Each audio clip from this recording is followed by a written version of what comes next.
I'm on the ballot and I'm putting in the good fight. As a personal matter, I don't want to go to my grave saying that I didn't, make some kind of effort while this country is being steered over a cliff. Yeah. The correct advice, and we have this cancerous spread of regulation and cancerous overlaps and agencies all in charge of the same thing, and it's throwing sand in the gears and it's crippling the engine of the economy. Right. Because there isn't an interest right now in simplifying things.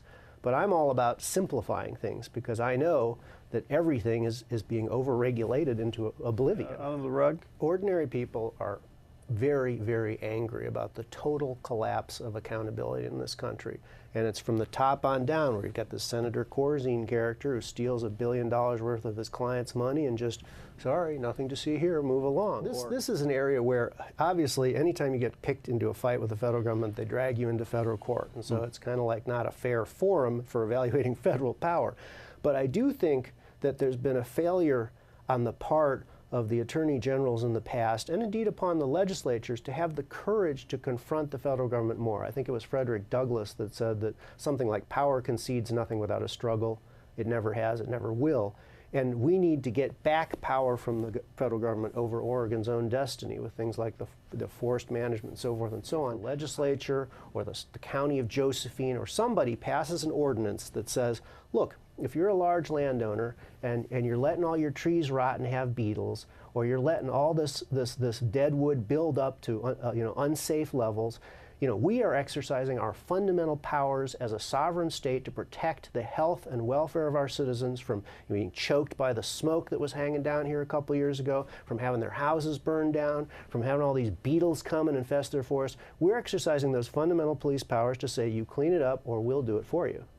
And then provoke the constitutional struggle and go into court and say to the court, look, there's nothing in the Constitution about federal forests. They're allowed to own property, but that doesn't mean that they're allowed to take over 53% of a state and then start, ruining it for everybody else. Impacts of, it used to be a long time ago that if you had an environmental problem, it was like a cloud of fluorine gas comes out of an aluminum plant, kills a bunch of cows. Go to court, pay for the cows. Or there's 20,000 dead fish piling up in a river because of something everybody can see. And as we solved the basic environmental problems, we had this army of people around, the environmental professionals, and they began to regulate further and further to things that nobody cares about. And we now have giant high-funded maps, with streams. We're out protecting streams with no water in them. We're now going to hire an army of people to go out and shoot one kind of owl because it's preying on the other kind of owl. And it's past all reason and common sense. Dumb rulings. What's happened to our judiciary?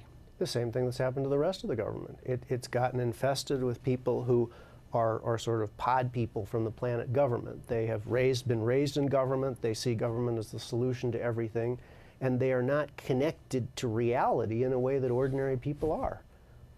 And sometimes it's just I think it's things like plain cowardice. That Roberts opinion was an atrocity. Section 1, it's not a tax. Section 3, it is a tax. Yeah. Ordinary people look at that and they recognize, look, I can read the Constitution even if Supreme Court justices can't. Yeah.